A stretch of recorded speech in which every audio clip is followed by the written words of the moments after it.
settling into your posture, wherever you are, however you are, however you are holding your body. You can close your eyes or simply lower your gaze, stepping out of the visual world and tuning in more to the felt experience, the inner life.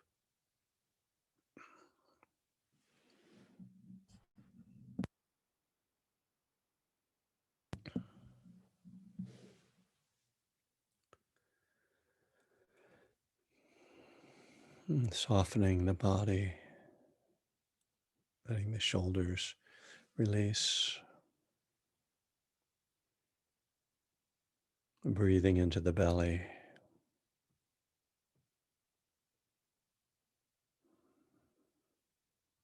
relaxing the jaw,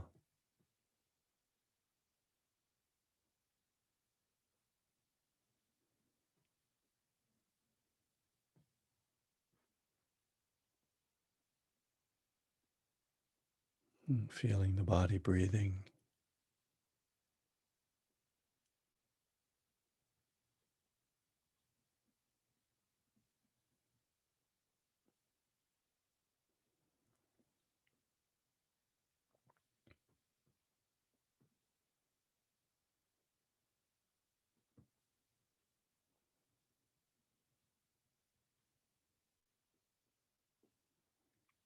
What is your mind state? What is your mood?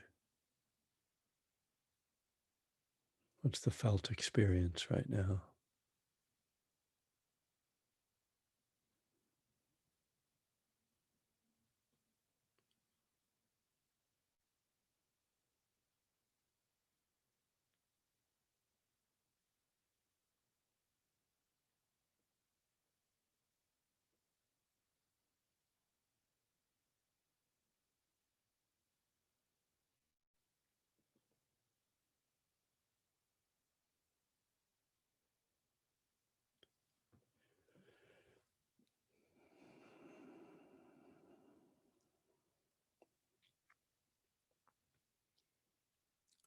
In our meditation, we can move our attention to be quite narrow and pinpointed, like focusing on the tip of the nose or the belly, coming in very close.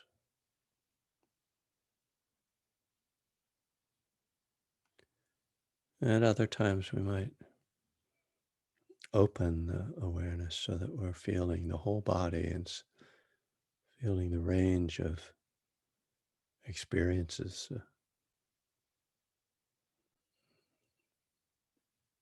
sounds, sensations.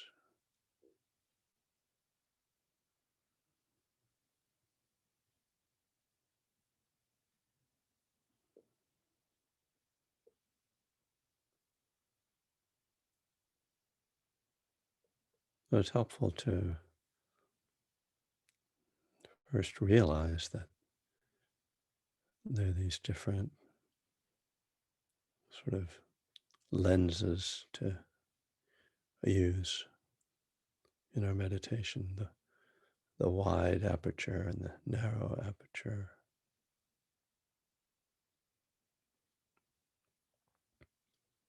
And then we start to experiment with them a bit.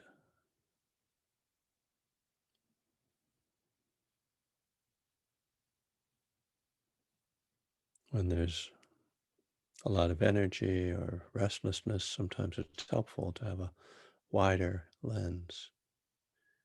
Just give space to that energy.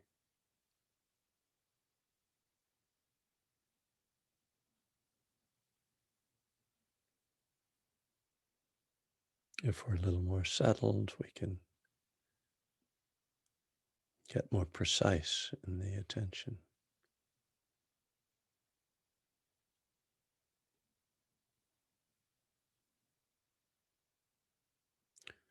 But even this formula might not be the one for you. You might find that when there's restlessness, it's more helpful to narrow the lens, to try to kind of mm, block out the restlessness, or just generate a calmness through concentration.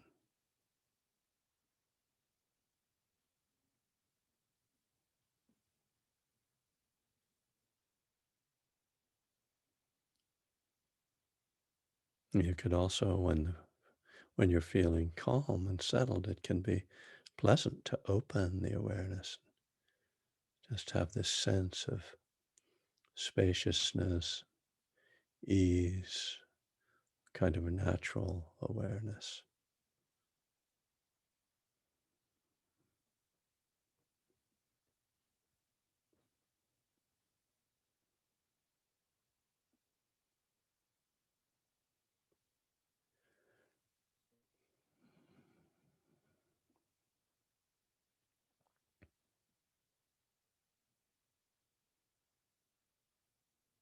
As much as a teacher's guidance can be helpful,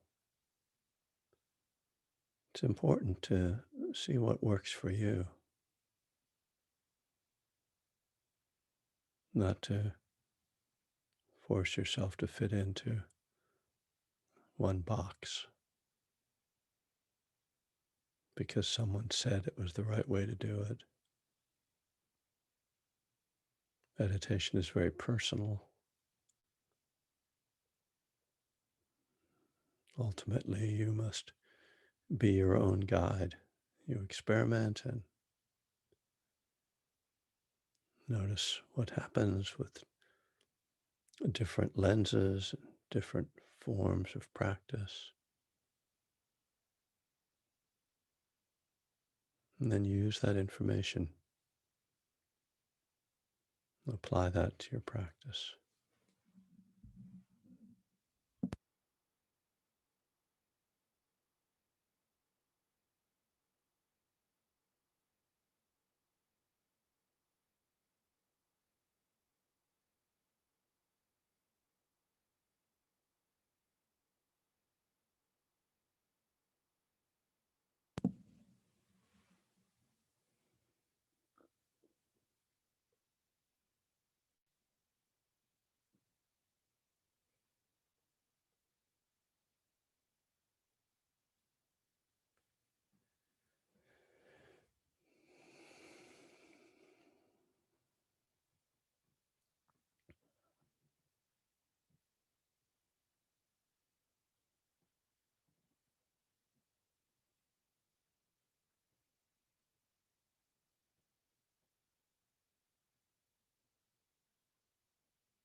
And the one consistent element of practice is the guidance to keep coming back to whatever the object is, whether it is spacious or very narrow and precise.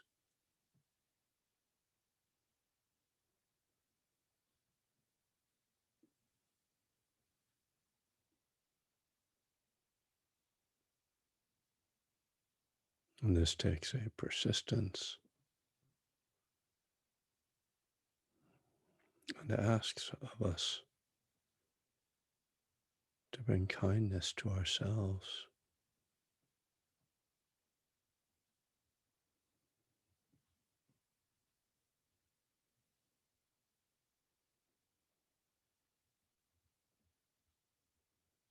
When there is a striving effort or a model in our minds of how meditation should look, we tend to create more tension, which then is counterproductive and creates more thinking, more disturbance, taking us in the opposite direction of where we're trying to move.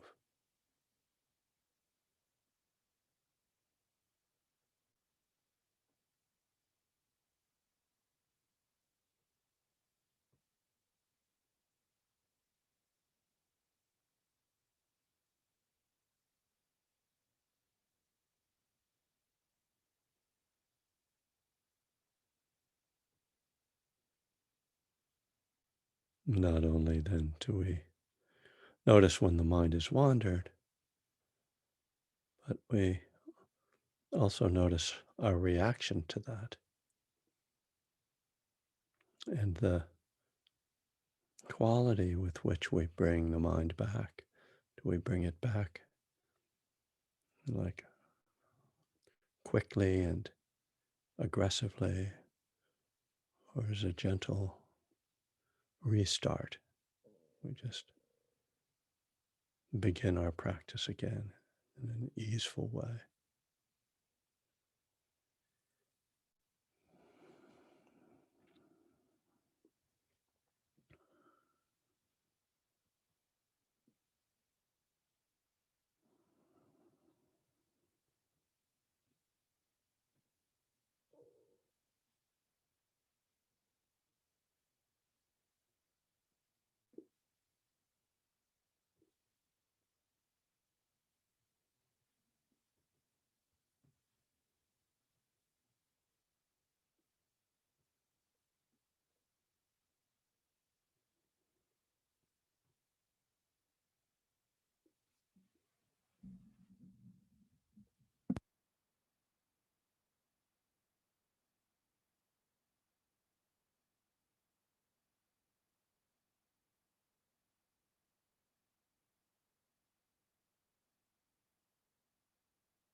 All righty. Welcome again.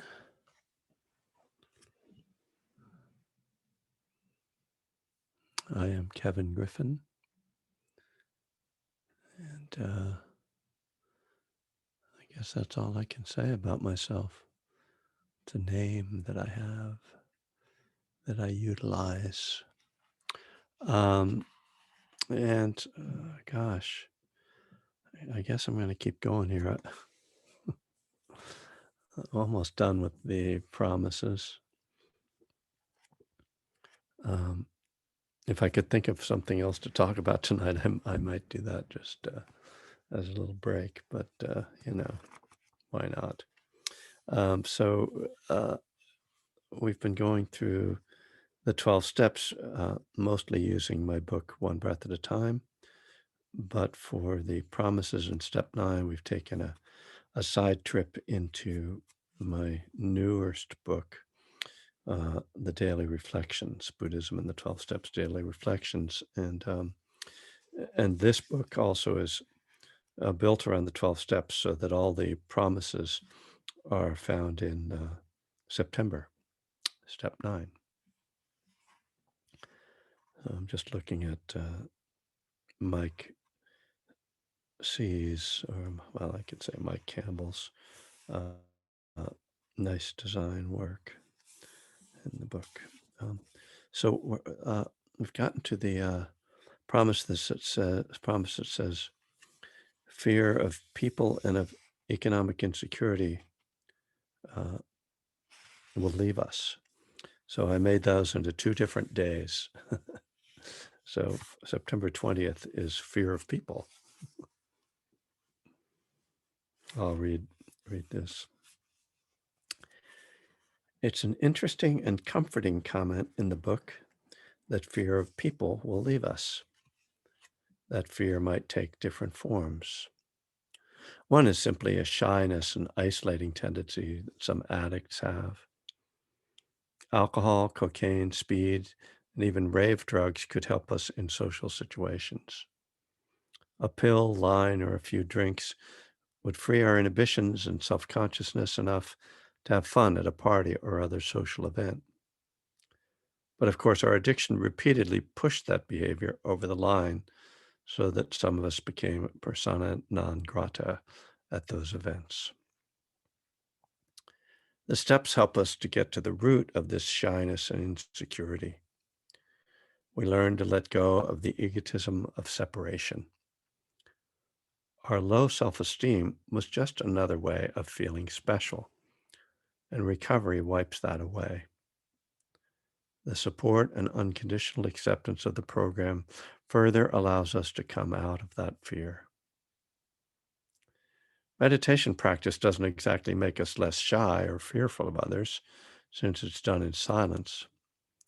But what it can do is reveal the underlying emotions and thought patterns that such fear was built on. Buddhist meditation undermines the stories we tell ourselves about being different, less than, or otherwise an outsider.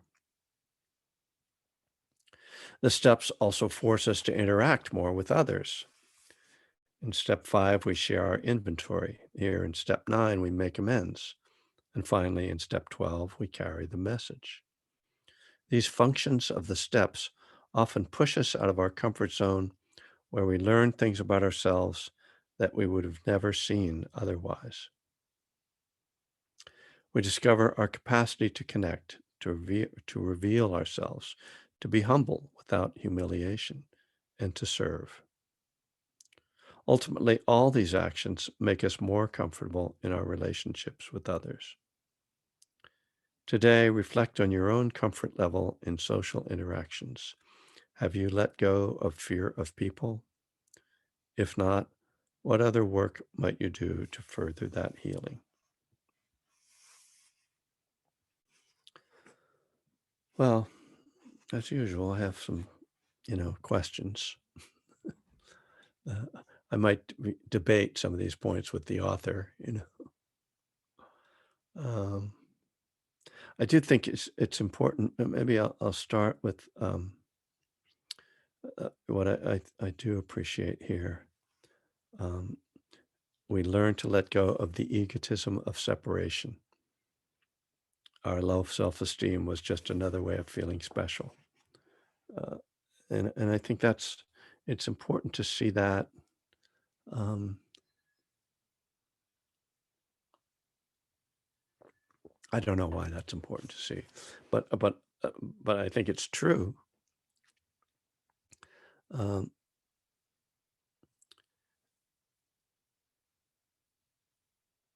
and anyway, but the next line, recovery wipes that away. That's a pretty strong comment. I think that recovery at least moves us towards uh, the place of letting go of low self-esteem and kind of seeing through it. Um, but I do think it's interesting that low self-esteem or uh, yeah, that kind of feeling that we're less than is it can be seen to also be a way of feeling unique. Um, and like we'd rather be uniquely bad or unworthy than just be normal. Uh, and I relate to that. Um, I think more around kind of the depression element of it, but low self-esteem and depression are very, close friends. They get along very well and they hang out together a lot. And the idea, this is kind of an immature, it's sort of an adolescent kind of uh, attitude that somehow being miserable and having this bleak outlook uh, makes you not so much special, but that people who don't realize how horrible life is are like uh, really um, like kind of lightweights. They're not. If they were, smart and sensitive like me, they'd realize how miserable that they should be. Only dumb people are happy. That was like an attitude I had. And you know, it just what a way of kind of isolating yourself. I mean, you wind up with some friends, but they're not really people that add much to your life in any way. It's like, yeah, let's go shoot some heroin together. If you call that friends. So, this idea, and maybe going back to the title of this and the reference here from the promises, maybe a lot of this does just come out of fear, you know, um, that it's because we're afraid of people. Again, I'm kind of referencing and thinking about like sort of adolescence, being a teenager and isolating and being too cool for you know to hang out with the normal people. And uh, yeah, it's sort of just being afraid to uh, to be part of something and to be seen as well, I guess being afraid to be seen. You know, I I remember that. Uh, I remember being at a dance when I was about 16 when I someone said something to me. One of the girls at that dance said something to me that I realized um, they thought I was kind of mean, like because I didn't smile a lot and kind of, you know, and I wasn't mean. I just was, well, I was, it was really, I was afraid. I was really shy, and my way of dealing with being shy was to act really cool and separate and kind of sneer at people. And so that was very much fear, and that allowed me to have this sense of being like cool again, like sort of I'm separate. I'm not part of those, you know, lightweight happy people. You know, I'm a serious miserable person, and you know that kind of travels through addiction. You know, uh, being loaded.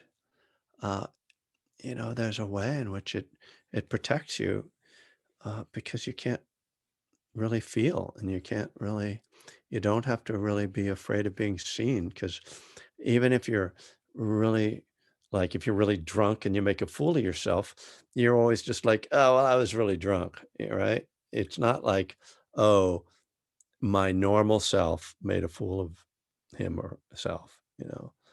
No, that was just like drunken me. So, oh yeah, right. Um, and so there was that way in which there was always like a, a sort of uh, barrier or a layer between me and others. And certainly when I came into Alcoholics Anonymous, one of the things that kept me from joining in a wholehearted way, because I didn't start out as a wholehearted member. I just sort of hung out in the back. It was absolutely fear, you know, and it was fear of being seen. And it wasn't exactly fear of I didn't know what I was afraid of having been seen. It wasn't really fear of being seen. It was fear of it turning out that I wasn't cool, you know, basically. Like people finding out that I wasn't cool. I didn't know if I was cool or not, but I was afraid that if I exposed myself, it would turn out I was, you know, a loser in some way. And so if I just keep separate all the time, there was never that risk of being found out. Frankly, I've done the same thing in the Buddhist world when when I would go to sitting groups as a student. I would rarely raise my hand to ask a question because I was afraid of looking like I didn't know something. And as long as I didn't ask a question, then nobody knew that I didn't know everything, you know. Uh, so uh, there you go. So I suppose I like Zoom because I can still maintain some detachment. The remaining, you know, the remaining layer of that fear. And sometimes I do feel that on Zoom especially when we first started, and it was like, "Oh god, like, I have to talk to these people." That's kind of why I decided to, use my books because it kinda it's given me a bit of a buffer to just like, "Oh, I'm just reading a book." It's not really, you know. So, fear of people. Gosh. I mean, if you think about it in another way, of course, people are really dangerous. So it's not that unwise to be fearful of people, right? I mean, people are the most destructive force on earth, um, and so but that's another kind of fear of people. I think this is more social fear that we're talking about here. So I've closed the book, which must mean I'm done. Maybe I should open it again. Uh, but if somebody feels like jumping in and saying something, don't be afraid. Just feel free. You know, we're not going to judge you. I mean, any more that you know, everybody's judged, but you know, nothing Sally special. has her hand up. Go ahead. Oh, okay, great. Oh, hi. Hey, Sally. Hi, Sally. And you have a friend there? I do have a friend. Oh. She's got my cat has attachment issues. So anyway, Okay. Blame it on the cat. Right. Sure. The cat has. very needy. Oh, yeah. The Uh, cat is very needy. no, the cat is very needy. Uh huh. Sure. Sure. Anyway, hello to everybody. I just was really thinking how grateful I was to hear you speak about this tonight because I actually have never had fear of social situations. And it's one place that I always felt like, okay, here's another way. I don't understand how to fit into these rooms of AA or understand this book. But I just got out of an intimate relationship where I was sober. I managed to be sober for the first time. Good. And I was terrified the whole time. Hmm. And I just realized as you're explaining that looking back at my drinking, I only drank at home. I only drank around my children. I didn't even start drinking until in my late 20s. And I would feel relief going out in social situations. And suddenly I'm like, oh my gosh, I really was afraid of people, but it's the people closest to me. Yeah. I was actually terrified Yeah. to be intimate. And I've never seen that. I'm like, oh my gosh, it makes so much sense. I had a very violent father and brother, and no wonder. And now I'm so excited because now I can, I can really start to even see my triggers more about. I can really look at my children, my sons in particular, and any men, and I can be like, I can handle this. I'm safe. I'm fine. I really attach in my meditation practice to my inner self, being grounded on the cushion and being like, I am in control of whether I'm here with any other person that they're going to hurt me or not. And I just am like, I've never understood that promise. I've been like, well, I wasn't really afraid of people, so I don't get this one. But so I just want to say thank you. That's really great, Sally. And I thank you for, broadening and sort of sharpening that that promise and reminding us, because yeah, I was taking the promise in the sort of the way you were, like just a general way, like socially fearful. But of course, fear of intimacy is, as common, more common probably than fear of social interactions. And yeah, it's such a really powerful place, and a place that, it's said that most relapse happens over relationships, or over intimate relationships.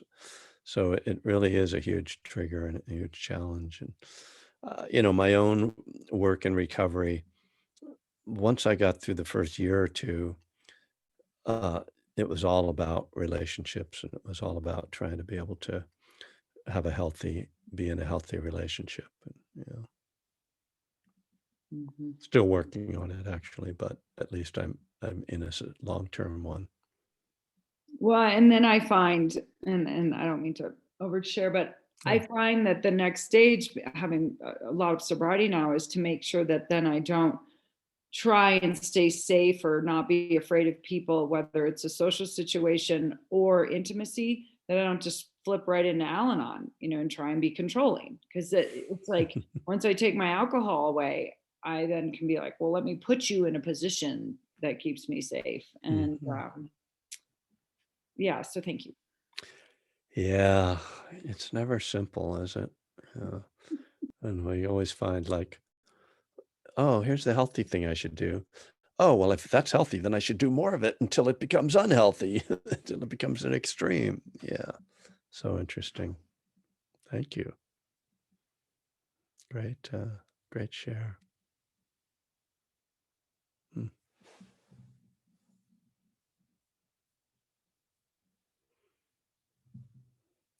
Anybody else have a comment tonight?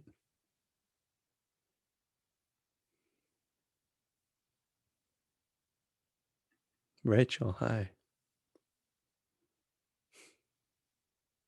Thank you so much. So I love the piece about being cool. You know how when you, it's suggested that when you stand up to share like your lead, some is what they call it in some places, with a group, you pray, and then whatever comes out, comes out. Yeah. That somebody will benefit.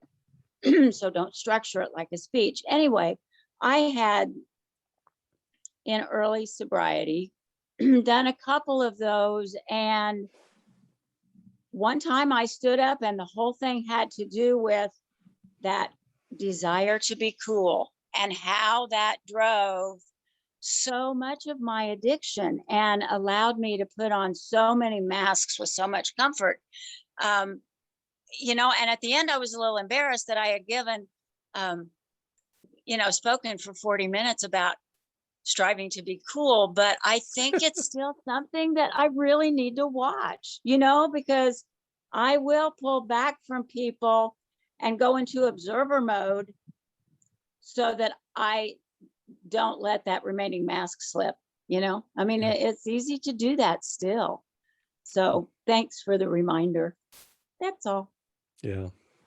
Yeah. Well, it's one of the reasons I like being the teacher, because like I'm just automatically cool. It's like, and it's like gives me this role that I can sit in this role. Yeah. Um, hmm.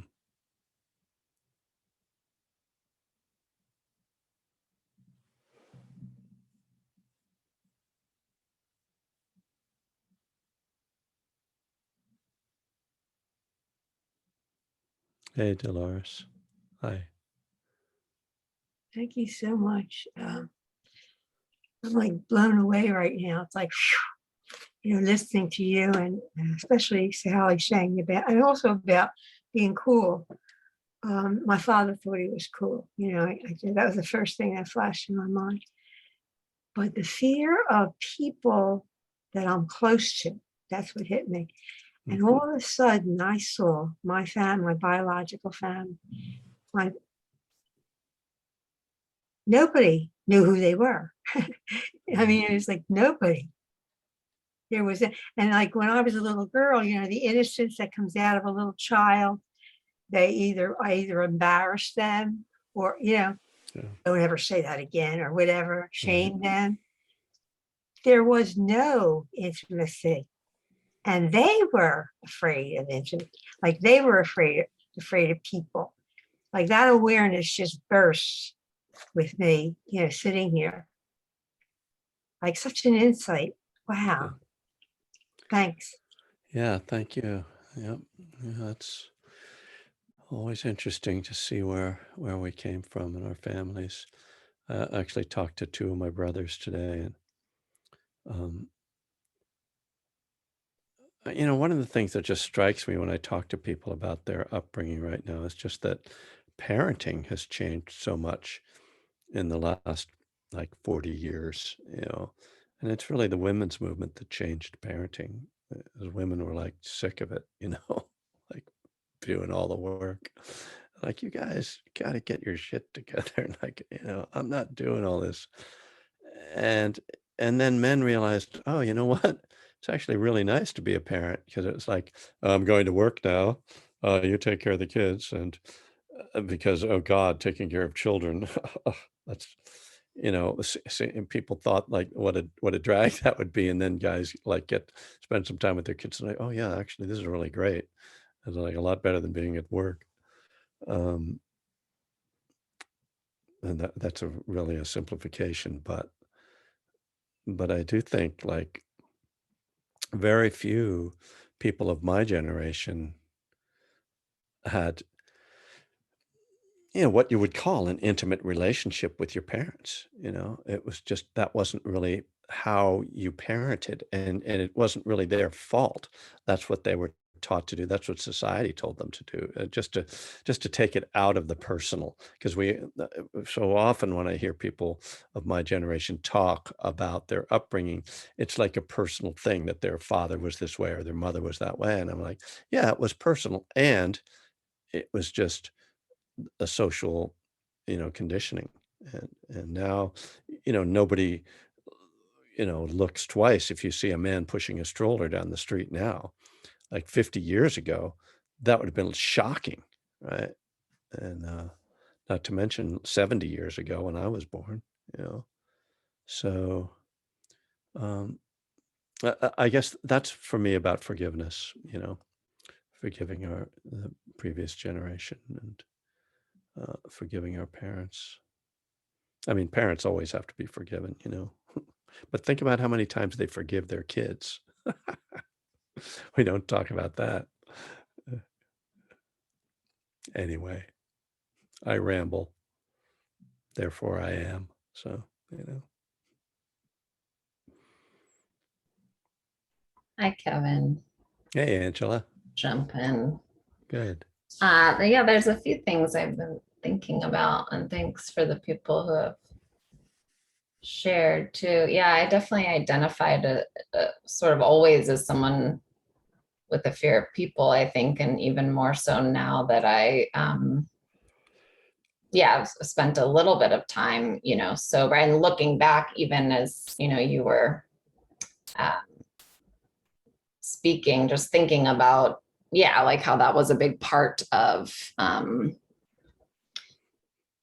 why I liked, blacking out, which was so it was so odd, right? Because it was, then I was just not in control at all. I was actually talking to someone about that, a good friend of mine who's not an addict. And we were talking about control, and she's never really been drunk. And she's in her early 40s. And she's like, and I didn't know this actually until recently, but yeah, she just shared with me that, like a few times maybe she was drinking and got a little like tipsy, but just that idea of like not being in control, she just didn't like it at all, and I was like, oh, that's just so weird. Cause like, yeah, now it's like, I really have a hard time. Like, I think I'm in control of everything, and that like, like the pressure that I put on myself, but then it's just so interesting. I hadn't really looked at my, drinking and using, that I was just so like, I mean, I'd black out every time I drank and used. And, it just, I mean, for years, it's just so wild that I was okay with that, I guess, right? Or not that I was okay, but just, it was like, there's still obviously something, fear was stronger, and then just the disease and the addiction. But that's not even really what was coming up for me, but even just, my sensitivity, I think even now, it's funny because Zoom has like really helped me to share more.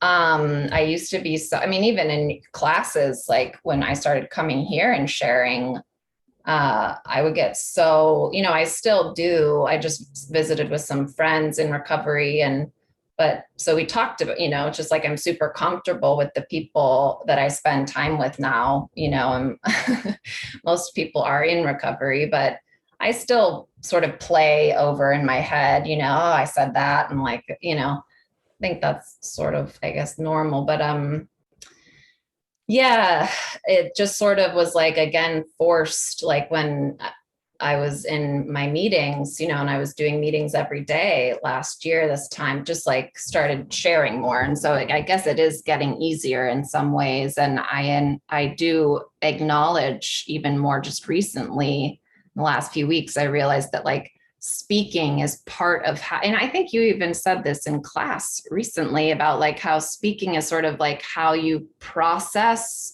things, or like, I feel like, it just was like, oh yeah, like I definitely noticed that. And just obviously meditation has been so helpful in becoming more of an observer of what's happening, and not so much, ideally, becoming more compassionate toward myself and accepting.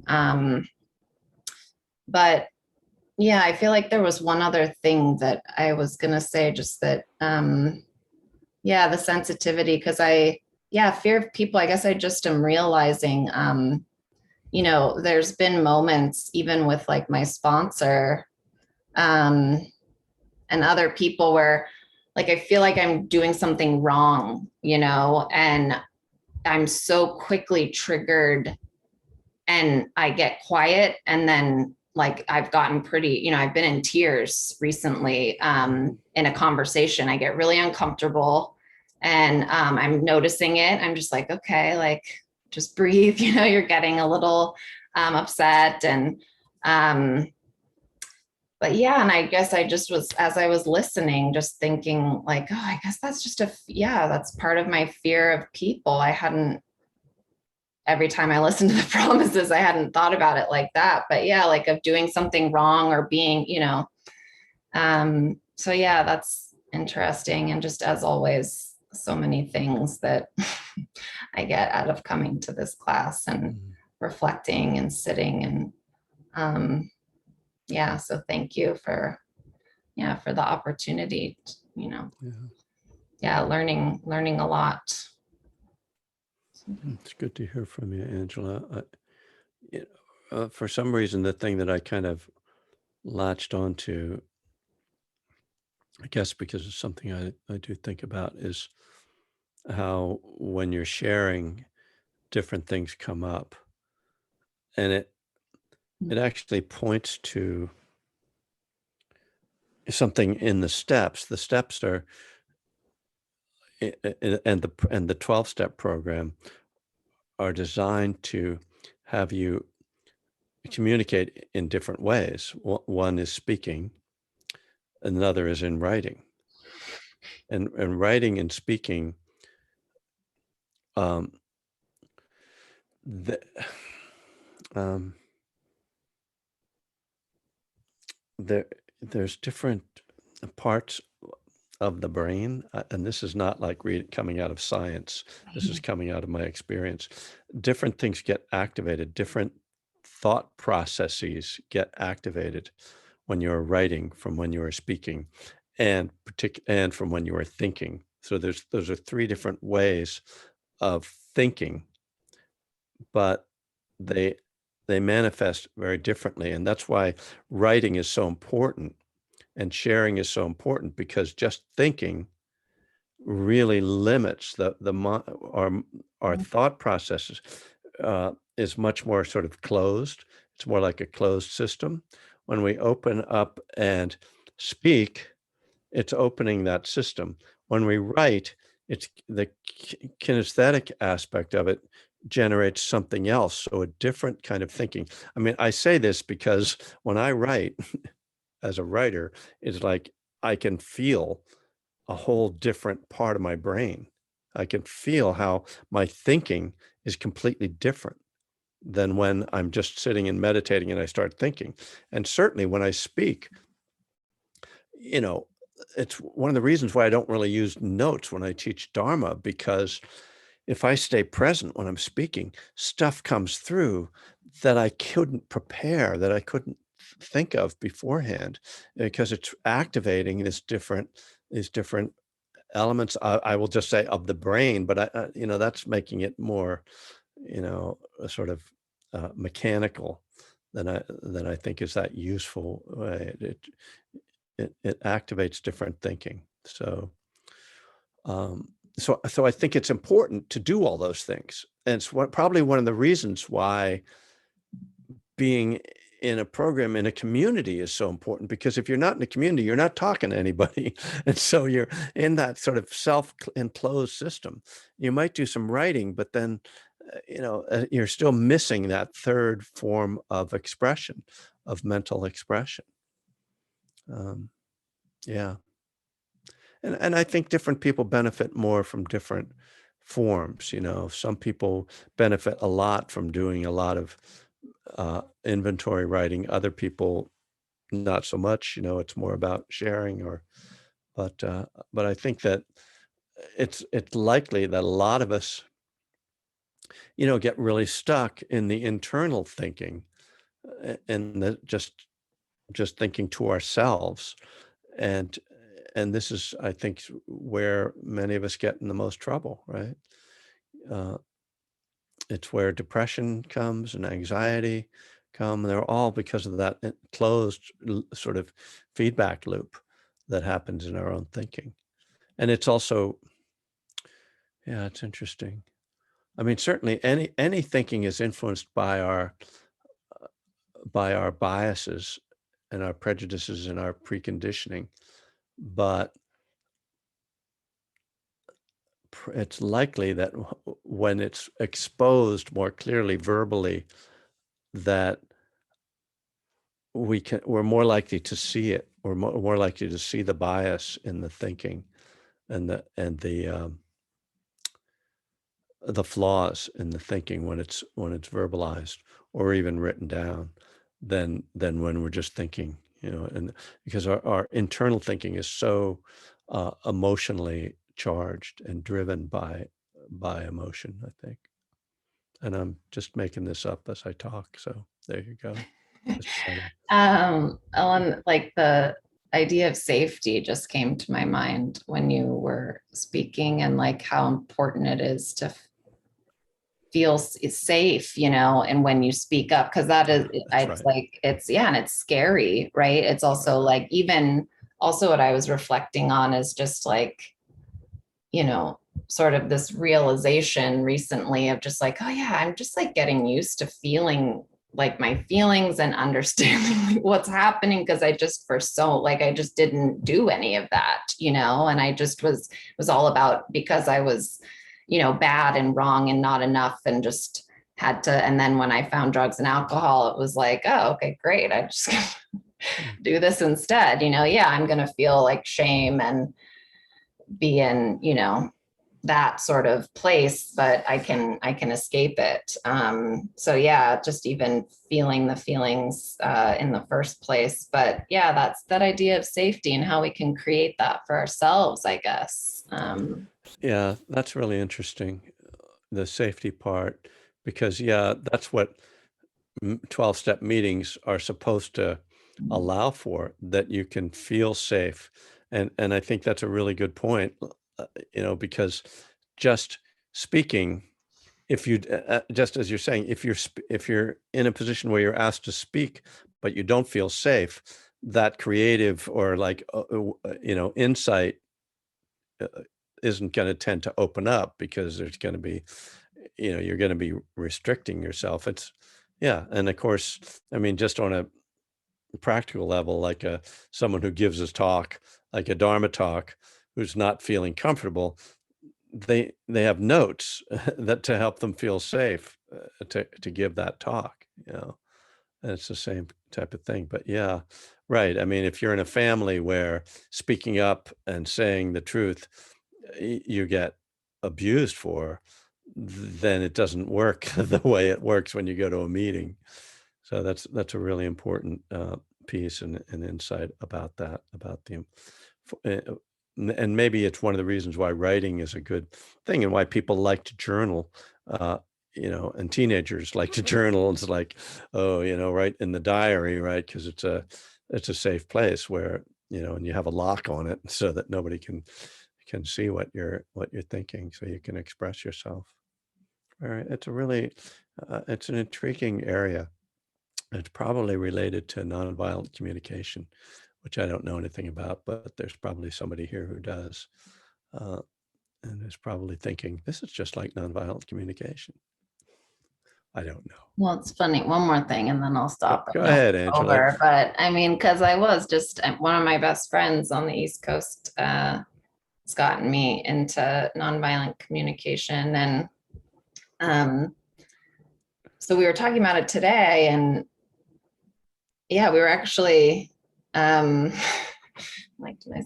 about affinity groups, and she was saying nonviolent communicate with her teacher, Tom Bond from New York City, NBC. He, really wants people. And I mean, I need to, there's a course coming up called the Compassion Course, which he does every year. But basically just like keeping people together, actually, because so yeah, I'm not giving his opinion on affinity groups or anything, but like she just was saying how it's important to not like other the person, and it's just interesting how you say that, because it's like safety, if we're all the same and with Alcoholics Anonymous, it's like, yeah, like I know I'm an alcoholic, and like I'm like some of my stories, like people are gonna laugh out of like relating, and so but yeah, the idea, this idea that we're separate,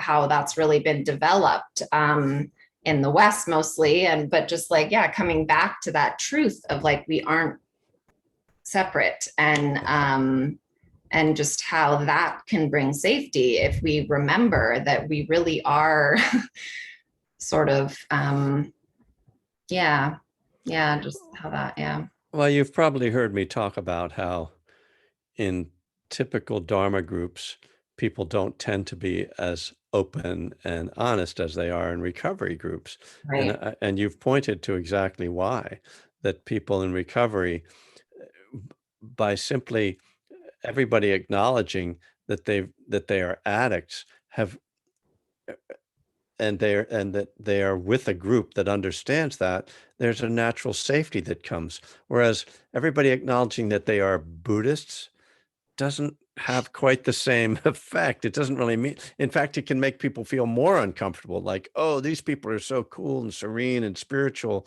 and I'm not really that spiritual. They're going to find out, so there can be more of an effort to look good, where, there's not much point in trying to look good when you're in or hanging around with a bunch of drunks and drug addicts.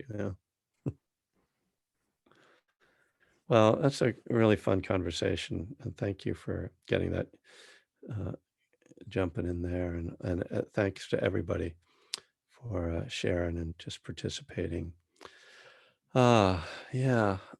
Um, I think I see that Angela, in her usual efficient manner, has put information about different events here. I've got wow, we'll link to my book. That's great. Uh, what else? Oh, the contact list. Yeah, we have a contact list.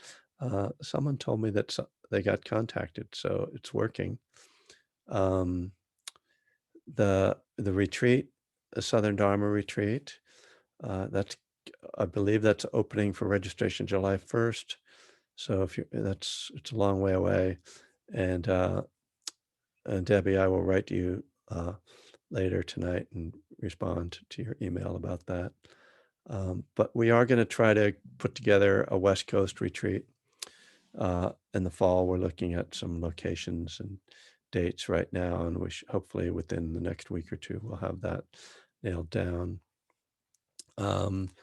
And also, just a reminder that I am support. This is a free class, and you can support me with Donna through PayPal and or Venmo. So thank you all for your support and for just hanging out together on a Friday night. I think I'm going to watch In the Heights now, because my wife and daughter went to the theater and saw it last week. So my wife's coming home tomorrow, and it'll be like, if I haven't watched it, I'll be behind and it'll cause a problem, and we don't want problems. So have a great weekend. Happy Father's Day to all the fathers and mothers. Happy Juneteenth. It is also now I have a grandnephew who's named Kabir, who was born on June 19th. So I texted his mother, my niece, the other night and said, he's turning 5 tomorrow. I was like, wait till your son finds out that his birthday is a national holiday. So I'm excited about that. That's really super sweet. So, all right. Blessings to everybody. And we'll be back on Tuesday. Mhm.